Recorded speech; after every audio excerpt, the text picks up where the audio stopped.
Hello everyone, आज की इस वीडियो में हम आप सभी को बताने जा रहे हैं 10वीं कक्षा के सोशल साइंस यानी सामाजिक विज्ञान का ऐसा इम्पोर्टेंट वीवीआई ऑब्जेक्टिव क्वेश्चन जो कि आपके मैट्रिक बोर्ड परीक्षा 2023 के लिए काफ़ी इम्पोर्टेंट है।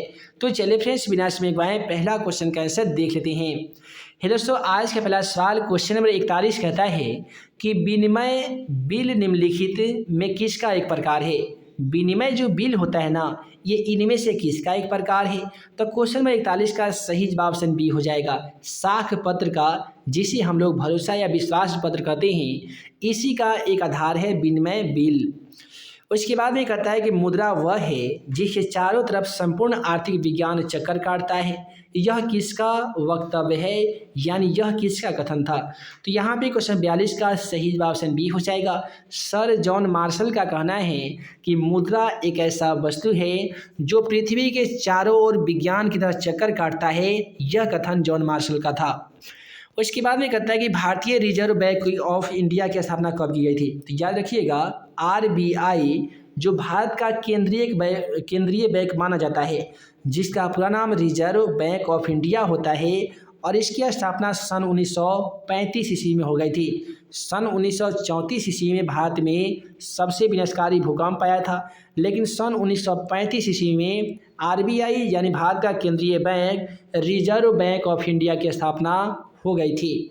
अब आइए अगला सवाल क्वेश्चन 44 को देखते हैं। क्वेश्चन नंबर 44 कहता है कि भारत में सहकारिता आंदोलन की शुरुआत कब हो गई थी। तो सन 1904 ईस्वी की बात है जब भारत में सहकारिता आंदोलन की शुरुआत हो गई थी। अब 1905 में क्या हुआ था, तो आप सभी को मालूम होगा कि 1905 ईस्वी में 1910 ईस्वी में पुर्तगालियों ने गोवा पर अधिकार कर लिया था, और 1905 ईस्वी में बंगाल का विभाजन वहाँ के तत्कालीन गवर्नर जनरल लॉर्ड कर्जन के नेतृत्व में हो गया था। सन 1920 ईस्वी में क्या हुआ था, तो आप सभी को बता दें कि भारत में काफ़ी ही प्रसिद्ध आंदोलन जिसका नाम पड़ा असहयोग आंदोलन के साथ साथ खिलाफत आंदोलन भी सन 1920 ईस्वी में महात्मा गांधी के नेतृत्व में किया गया था। अब अगला सवाल करता है कि किस क्षेत्र को द्वितीयक क्षेत्र कहा जाता है। तो यहाँ पे क्वेश्चन नंबर 45 का सही जवाब ऑप्शन सी हो जाएगा। अब देखिए, प्राथमिक क्षेत्र के अंतर्गत कृषि आते हैं, द्वितीयक क्षेत्र के अंतर्गत उद्योग आते हैं, और तृतीयक क्षेत्र के अंतर्गत सेवा क्षेत्र आते हैं। अगला सवाल कहता है इनमें से पिछड़ा राज्य किसे कहा जाता है। दोस्तों, काफ़ी ही अफसोस के साथ करना पड़ता है कि हमारे ही राज्य बिहार को पिछड़ा राज्य कहा जाता है। अब आइए अगला सवाल क्वेश्चन 47 और बड़े क्वेश्चन 47 कहता है कि नई आर्थिक नीति की घोषणा भारत में कब की गई थी। तो देखिए, नई आर्थिक नीति लेनिन के द्वारा सन 1921 ईस्वी में रूस में लागू की गई थी, लेकिन यही नई आर्थिक नीति भारत में कब लागू की गई थी, तो सन 1991 ईस्वी में लागू की गई थी, जब सोवियत संघ का विघटन हो रहा था। अब अगला सवाल कहता है पार्ले समूह के थम्स अप ब्रांड को किसने बहुराष्ट्रीय कंपनी ने खरीद लिया है। तो यहाँ पे क्वेश्चन 48 का सही जवाब से नहीं हो जाएगा, कोका कोला ने।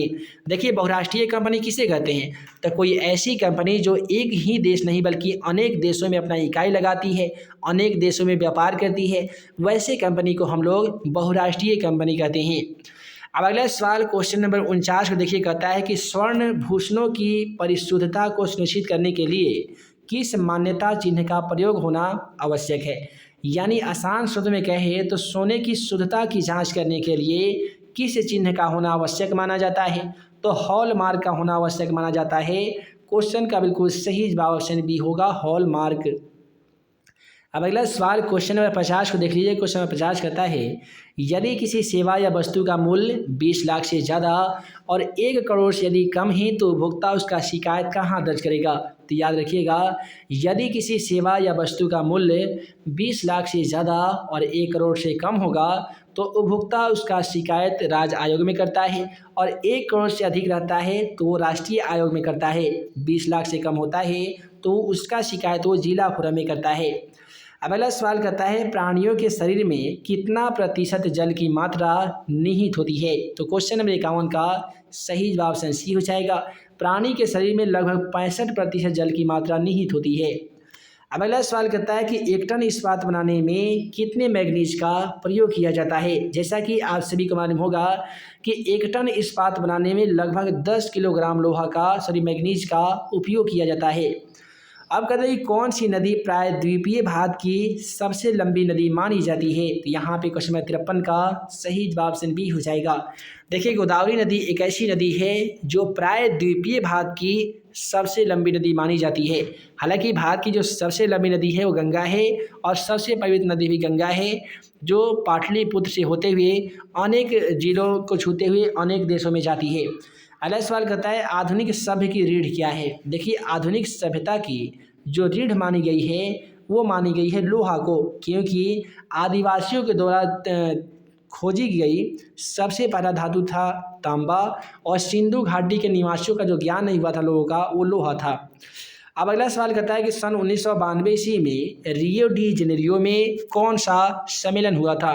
तो दोस्तों याद रखिएगा, सन 1992 ईस्वी में रियो डी जेनेरियो में पहला पृथ्वी सम्मेलन हुआ था।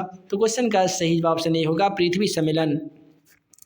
अब अगला सवाल क्वेश्चन नंबर 56 कहता है कि भारत का पहला जल विद्युत संयंत्र कहाँ लगाया गया था। तो यहाँ पे क्वेश्चन नंबर 56 का सही जवाब ऑप्शन ए हो जाएगा। भारत का सिक्किम एक बहुत ही छोटा राज्य है जहाँ पे सबसे पहले विद्युत संयंत्र को लगाया गया था।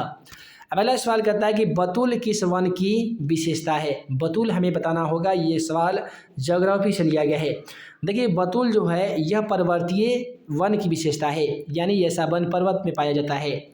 अगला सवाल 58 नंबर क्वेश्चन कहता है कि भारत में कितने प्रतिशत क्षेत्र पर वर्ष में 2 से अधिक फसलें उगाई जाती है। यहाँ पे क्वेश्चन नंबर 58 का बिल्कुल सही जवाब ऑप्शन सी हो जाएगा, 15% क्षेत्रों में। और इसके बाद में कहता है कर्नाटक के मुख्य रोपण फसल क्या है। देखिए, कर्नाटक के जो मुख्य रोपण फसल है वो क्या है। तो याद रखिएगा, कर्नाटक में सबसे ज़्यादा अधिक मात्रा में कॉफ़ी का उत्पादन होता है, और यहीं पे सबसे उत्तम किस्म की कॉफ़ी जिसका नाम है अरेबिका, अरेबिका का भी उत्पादन कर्नाटक में ही होता है।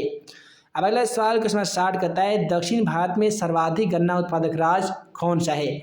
यानी गन्ना का उत्पादन करने में वह कौन सा राज्य है, वो सबसे आगा है। तो क्वेश्चन नंबर 60 का बिल्कुल सही जवाब ऑप्शन बी हो जाएगा, महाराष्ट्र। और उत्तर प्रदेश भी इसका आंसर कहीं बहुत हद तक सही होता है। और यहाँ पे बात करेंगे चीनी मिल की स्थापना, तो चीनी मिल जो सबसे बड़ा चीनी का उत्पादन जो होता है ना जी, वो कहाँ पे होता है, तो उत्तर प्रदेश में होता है। अब अगला सवाल करता है सीमेंट पर आधारित उद्योग है। तो देखिए, सीमेंट पर आधारित उद्योग कौन कौन सा हो जाएगा। तो यहाँ पे क्वेश्चन नंबर 61 का सही जवाब ऑप्शन बी हो जाएगा, खनिज, क्योंकि कृषि उपभोक्ता तो खनिज पर आधारित उद्योग नहीं है। उसके बाद में कहता है इनमें से कौन आधारभूत उद्योग नहीं है। तो यहाँ पे क्वेश्चन नंबर 62 का सही जवाब ऑप्शन ए हो जाएगा, रेशम वस्त्र उद्योग। उसके बाद में इनमें से कौन उपभोक्ता उद्योग नहीं है। तो दोस्तों क्वेश्चन नंबर 63 का सही जवाब ऑप्शन सी हो जाएगा, एल्युमिनियम उद्योग। उसके बाद में निम्नलिखित में से परिवहन का कौन सा साधन वाहनांतरण हानियों तथा दूरी को घटा देता है। तो क्वेश्चन नंबर 64 का बिल्कुल सही जवाब ऑप्शन सी हो जाएगा, पाइपलाइन साधन। उसके बाद में कहता है निम्नलिखित में से कौन सा राज्य हजीरा विजयपुर जगदीशपुर पाइपलाइन से नहीं जुड़ा गया है। तो यहाँ पे क्वेश्चन नंबर 65 का सही जवाब ऑप्शन बी हो जाएगा, उस राज्य का नाम है महाराष्ट्र। उसके बाद में कहता है निम्नलिखित में से कौन सा पतन पूर्वी तट पर स्थित है, जो अंतःस्तरीय तथा अधिकतम गहराई वाला पतन है और पूर्ण सुरक्षित है। तो यहाँ पे क्वेश्चन नंबर 66 का बिल्कुल सही जवाब ऑप्शन डी हो जाएगा, विशाखापत्तनम, जो चेन्नई के बगल में यानी केरल राज्य में पड़ता है।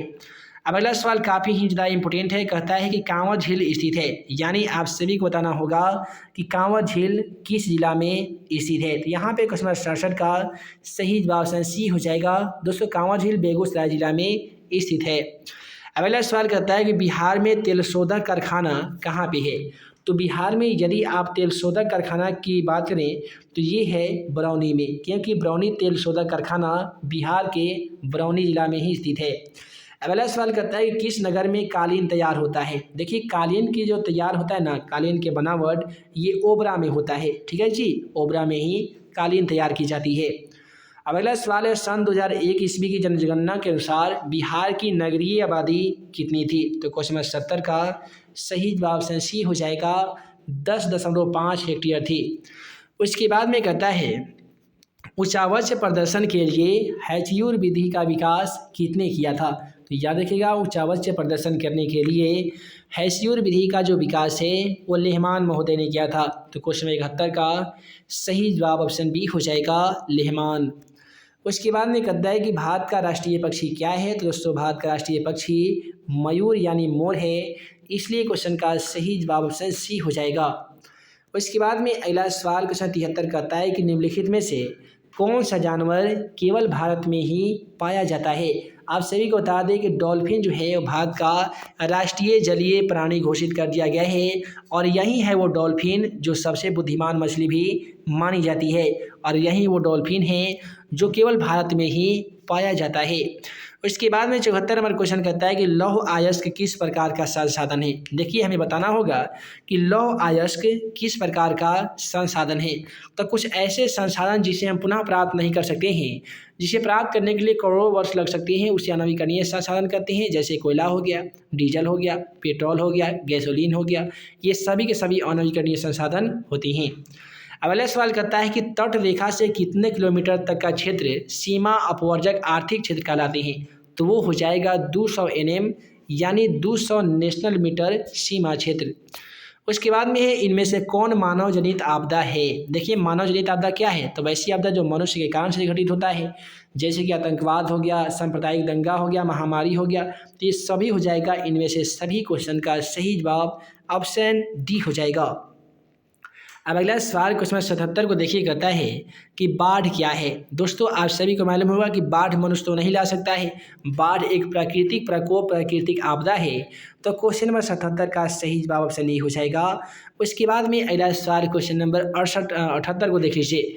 दोस्तों क्वेश्चन 78 कहता है कि भूकंप से पृथ्वी की सतह पर पहुँचने वाली पहली तरंग को किस नाम से जाना जाता है। तो देखिए भूकंप से पृथ्वी की सतह पर पहुंचने वाली जो सबसे पहली भूकंपीय तरंग होती है उसे हम लोग पी तरंग कहते हैं। क्या कहते हैं जी? पी तरंग कहते हैं। तो क्वेश्चन का सही जवाब ऑप्शन ए हो जाएगा।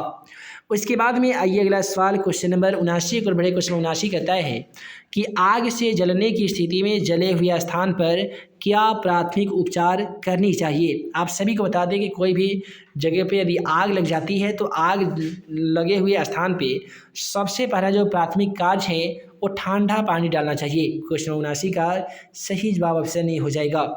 अब अगला सवाल क्वेश्चन नंबर 80 को देख लीजिए। क्वेश्चन नंबर 80 क्या कहता है कि सामान्य संचार व्यवस्था के बाधित होने का मुख्य कारण क्या है।